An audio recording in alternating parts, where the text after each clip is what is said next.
Do you want to speed up when doing a low fade? Then stick around because in this video, I'm going to show you the easiest technique to achieve it. Let's go.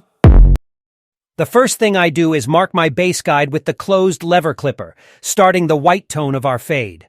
Since I'm doing a low fade, I start the guide just slightly above the ear, and at the back, we're going to give it a slight drop.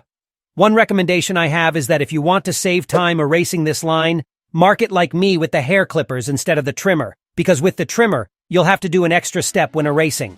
Once we mark our bass guide on both sides, we're going to proceed to thin out the hair underneath. For this, I use my Andis Exo trimmer, but if you don't have a trimmer, you can still do it, don't worry about that. Finishing the white tone, we're going to shave. I'm going to use my Andis shaver, and we're going to run a finger underneath our bass guide.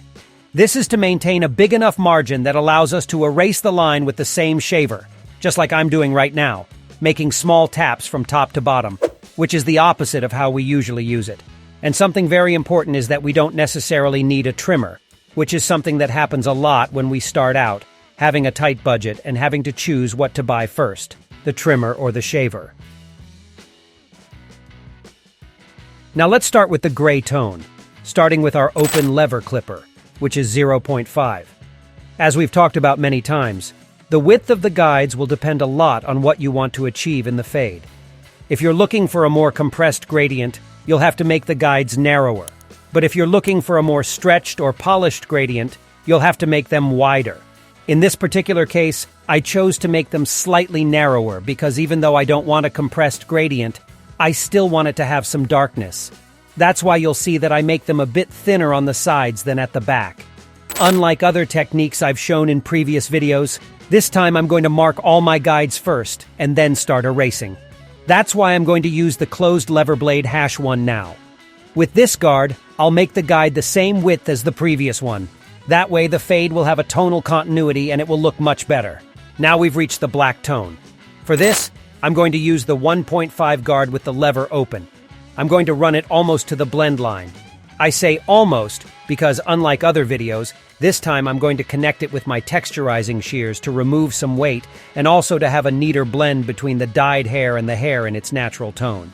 That's why you'll see that I make a shorter and less exaggerated C-shaped movement than in other videos. Once all the tones are marked, we're going to start erasing right away. First, we need to blend the black tone and the gray tone. For this, we're going to use the #1 guard again, but this time with the lever open. In this technique, it's important to remember how far we approximately went up with each level, because as we erase from top to bottom, there's a slight risk of going too far. For example, now with the #1 guard and the lever open, I always have to go lower than the 1.5 guard, which is the previous guard we used to create the black tone. To continue erasing the guides, we're going to use the #0, guard with the lever open. We're going to go even lower than before. To give you a sense of levels, it would be between the guide we created with the 0.5 guard and the one we made with the #1 guard. One key thing when erasing is to work with the corner of the guards, as that will help us have more control over where we're cutting. Alrighty, now to get rid of that last line in the fade, we're going to run the clipper without guards and set the lever halfway. At this point, it's important not to lift the clipper too much because we need to work on the line. Remember, if you want to erase a darker area above, it's better to slightly open up the lever, and if it's not erasing, gradually close it. Like I always say, it's better to be safe than sorry. So by opening up the lever a bit before going higher, we'll prevent any mistakes. If there are any parts that weren't fully erased, like in this case, we can close the lever even more. As you can see, I'm almost closing it completely, and only passing it where I still see the line. And that's why I recommend marking the base guide of the fade with the clipper instead of the trimmer. In this case, by marking it with the clipper, it easily fades away. And if I had marked it with the trimmer, believe me, there would still be a noticeable step that would take more time to remove.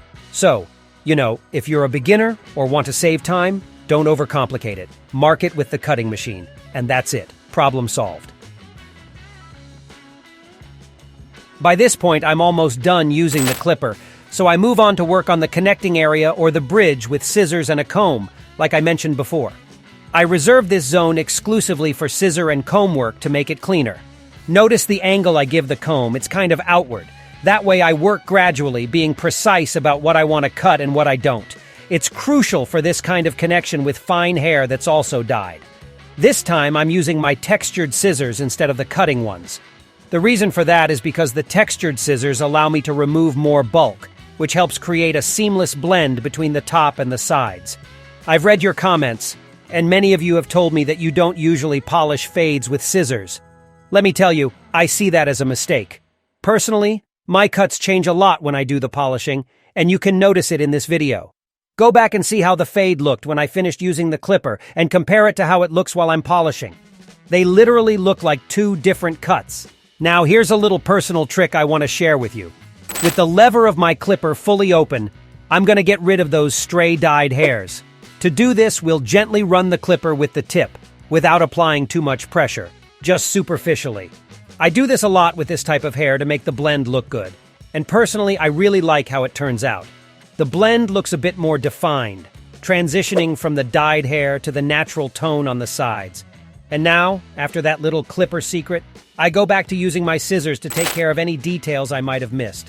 Like I've said before, for me, a fast fade doesn't mean the cut has to be quick. Let me explain. You could spend 10 minutes on the fade itself, but the whole service could take an hour. How is that possible? Well, the service might include a beard trim. Maybe the client wants a textured crop that doesn't take much time. It could involve a hair wash or applying a hair mask, among other things. That's why I share my view that a fast fade doesn't have to mean rushing the client out in 10 or 15 minutes. It can be a resource to allocate more time to other aspects of the client's service. Once I'm done with the polishing, I move on to shaping the hairline curve.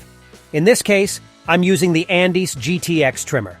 And like I always say, try to maintain the natural curve. Remove only what's necessary to shape it. And that's it. Don't overdo it, because it might look good on the first day, but as it starts growing, it's going to look really, really bad. Before wrapping up, here's a crucial step: defining the hairline. How do I do it? Well, with my razor, making sure to lubricate the client's skin properly. You can use gel, shaving foam, or even diluted conditioner, which is something I've used for a long time and works great when you're short on cash. And now, this is the final result of the low fade. Humbly, I believe it's one of the best fades I've done for a video. I achieved what I wanted, a symmetrical blend of tones without compressing them, since I aimed for a stretched low fade. Plus, personally, I really love the contrast created when the top is dyed and the sides maintain their natural tone. It really catches attention and has a much greater visual impact. So I hope you found this helpful and enjoyable. If you did, I'd appreciate it if you subscribe and leave a comment letting me know what video you'd like to see next on the channel. Have a great week, and see you next time. Bye, love you all.